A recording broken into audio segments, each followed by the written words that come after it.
Dieu, amis de partout, je vous salue tous de la part de celui qui est, qui était et qui vient, le Tout-Puissant, de la part de Jésus-Christ, le témoin fidèle, le premier-né des morts et le prince des rois de la terre, à celui qui nous aime, qui nous a délivrés de nos péchés par son sang et qui a fait de nous un royaume et des sacrificateurs pour Dieu son Père.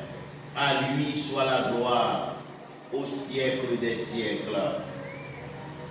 Amen. Nous voulons d'une façon spéciale remercier nos commentateurs et nos abonnés et aussi ceux qui partagent nos vidéos. Merci, merci, merci énormément. Nous voulons encore attirer votre attention aujourd'hui sur la colère de Dieu. La colère de Dieu se révèle du ciel contre toute impiété et toute injustice des hommes qui retiennent injustement la vérité captive. Car ce qu'on peut connaître de Dieu est manifeste pour eux, Dieu le leur ayant fait connaître.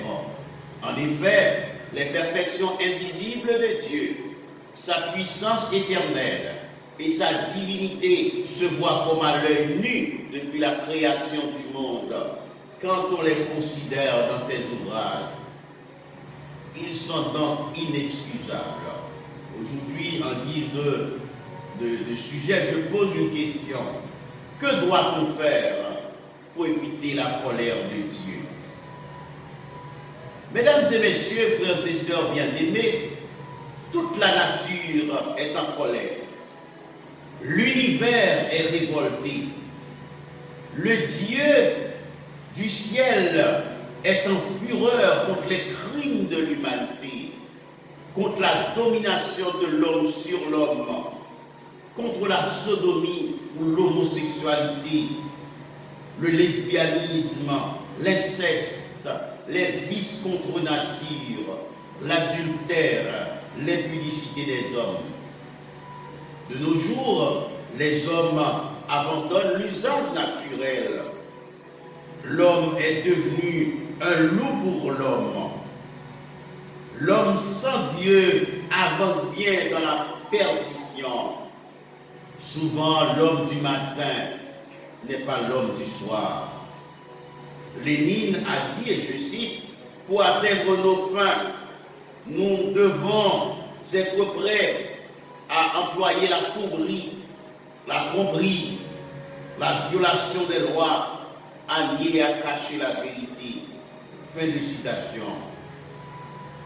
Ce penseur mécréant, cet incrédule, montre que tous les moyens sont bons pour parvenir à sa fin. Un autre penseur avait raison quand il a déclaré ces paroles profondes, et je cite, « L'humanité sans la divinité conduit à la bestialité. » Fin de citation. Autrement dit, le sentiment humain sans la crainte de Dieu conduit à la barbarie. L'histoire prouve toujours la véracité de cette sentence. Hier comme aujourd'hui, le chemin qui est loin de Dieu aboutit à la licence des mœurs, à l'anarchie destructive, au suicide, à la désespérance, au nihilisme, etc.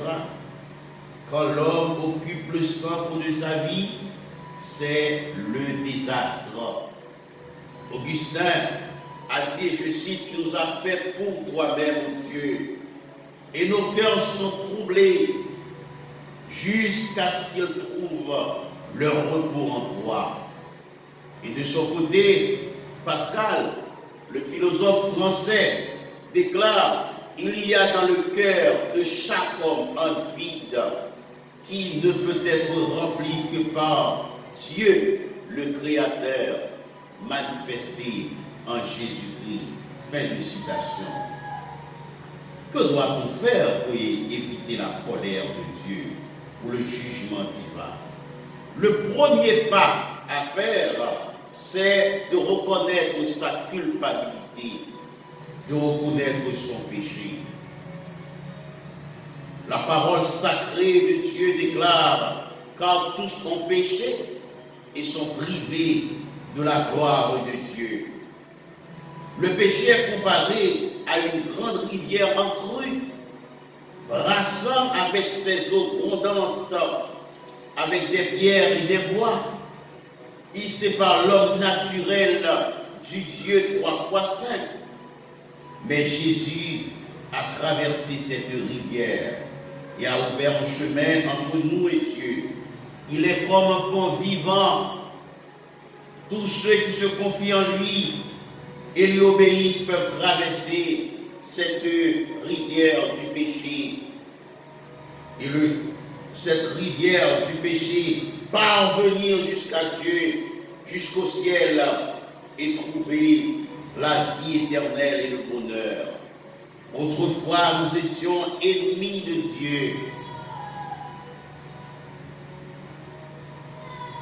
À cause de nos péchés, Jésus est venu et nous a réconciliés avec Dieu, le Père.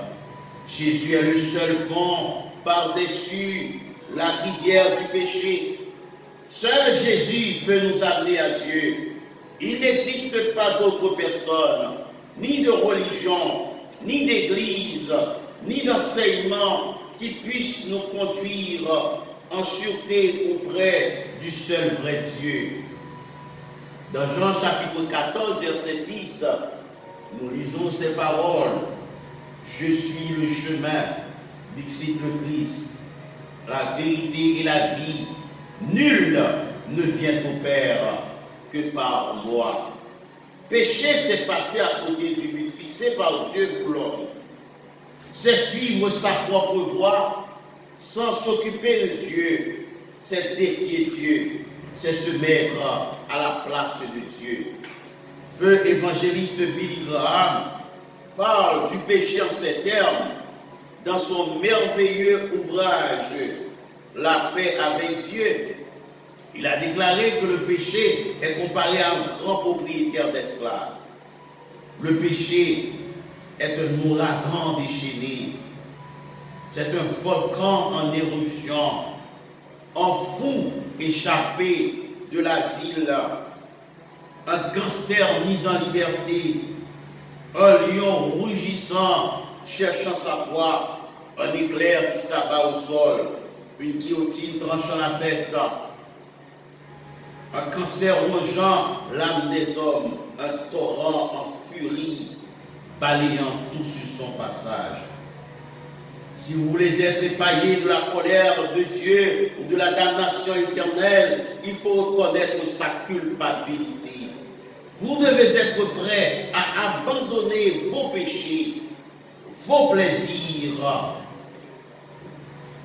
et vos compagnons, votre orgueil et votre amour du monde, votre propre justice et votre satisfaction.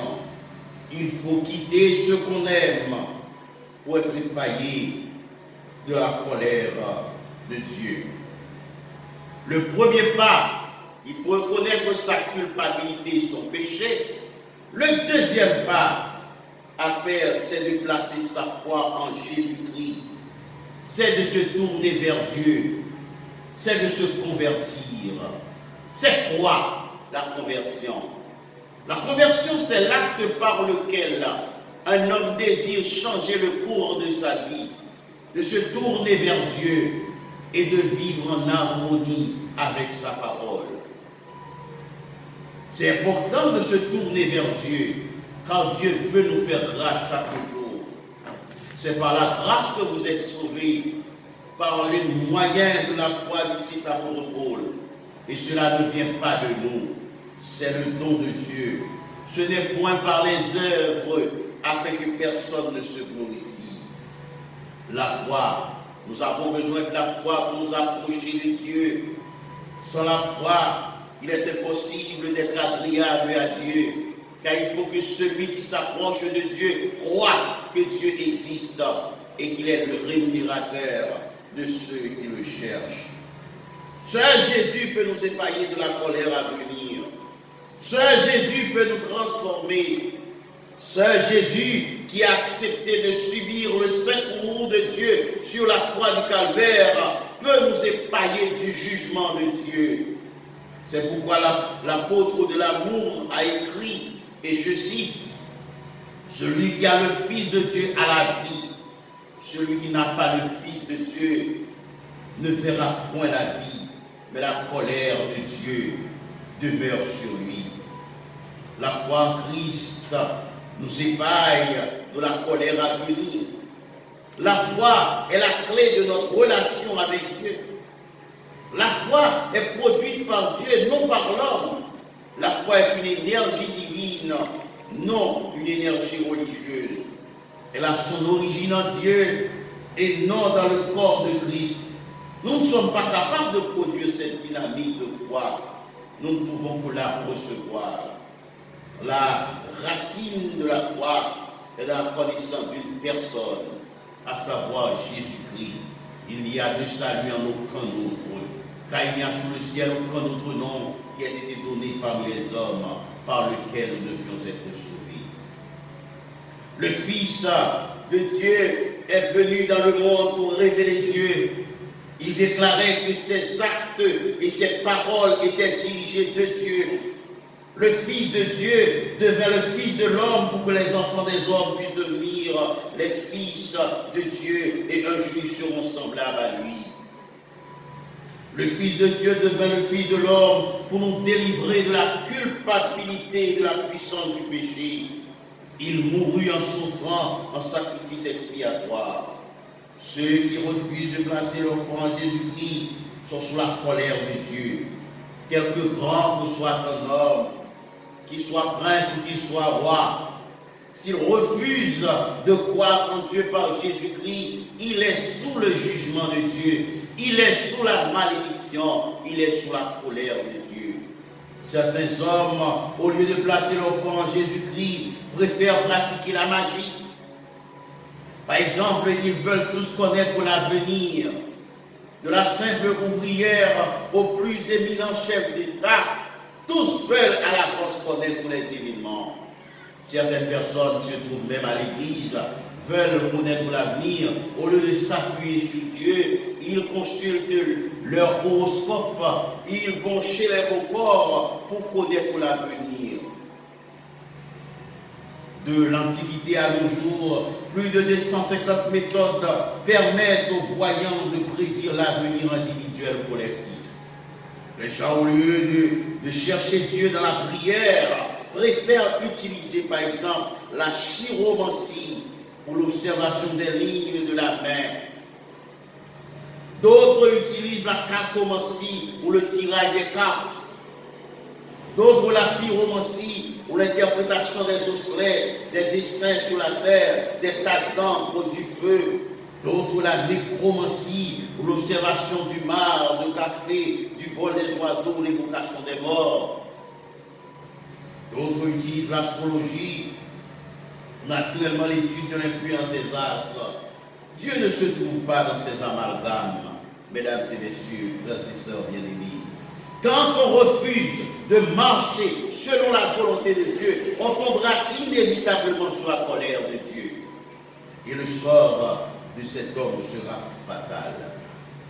Dieu nous donne sa parole. Il a dit à Josué que ce livre de la loi ne s'éloigne point de ta bouche. Médite-le jour et nuit pour agir fidèlement selon tout ce qui est écrit. C'est alors que tu auras du succès dans tes entreprises. C'est alors que tu réussiras. La parole de Dieu est suffisante pour nous. Mesdames et messieurs, il est temps pour nous, grands et petits, riches ou pauvres, savants ou ignorants, de reconnaître que Dieu est le juste juge. Et il est le dernier décideur dans l'univers. Il est le seul maître et souverain. Le premier pas, c'est de reconnaître sa culpabilité, son péché. Le deuxième pas, c'est de placer sa foi en Jésus-Christ, de se convertir à Dieu par Jésus-Christ. Et voyons un troisième pas, enfin, c'est de consacrer sa vie à le glorifier. Quand l'esprit de l'homme est habité par l'esprit de Dieu, il devient un centre d'adoration, de prière, de chant, de bénédiction et de service. Jésus dit à la femme samaritaine, Dieu est esprit. Il faut que ceux qui l'adorent, l'adorent en esprit et en vérité. Il ne faut pas se laisser draper dans son orgueil et sa sorte de suffisance. Dieu résiste aux orgueilleux, mais il fait grâce aux humbles. Si vous permettez à l'orgueil de vous dominer, vous avez un esprit hautain. Et vous savez que tout esprit hautain est en abomination à l'Éternel. Regardez la fin des orgueilleux, de certains orgueilleux dans l'histoire. Regardez la fin du roi Nebuchadnezzar, le roi de Babylone. Regardez la fin du roi Akab en Israël. Regardez la fin de Benito Mussolini en Italie. La fin de Tancredo Neves, qui fut élu président au Brésil et qui n'a même pas pu prendre la parole, même un jour où il est mort. Regardez la fin de Joseph Staline en Russie, très orgueilleux, très plein de lui-même. Sa fin était terrible. Regardez la fin de François Duvalier, président d'Haïti, la fin de Jean-Claude Duvalier, président d'Haïti, la fin de Bokassa en Afrique, la fin de Amin Dada, et j'en passe. Tous les mortels doivent tomber sous le jugement de Dieu un jour, sauf ceux-là qui acceptent la justice imputée de Christ. Tous les mortels doivent savoir qu'ils auront à faire face au Dieu créateur, le souverain de l'univers. Si vous êtes désobéissants et rebelles, si vous êtes rebelles à Dieu, vous regretterez amèrement d'avoir vécu un jour sur la terre. Si vous êtes désobéissants, dit la parole de Dieu, vous serez dévorés par le glaive. Mais si vous êtes obéissants, vous mangerez les meilleures productions du pays, car la terre appartient à l'Éternel. 3 pas à faire pour éviter la colère de Dieu, de tomber sous la colère de Dieu. Le premier pas, c'est de reconnaître sa culpabilité, de reconnaître son péché.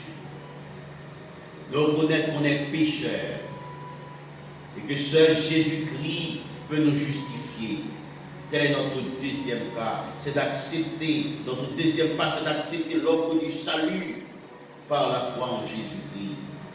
Et enfin, le troisième pas, c'est de consacrer sa vie à glorifier Jésus-Christ.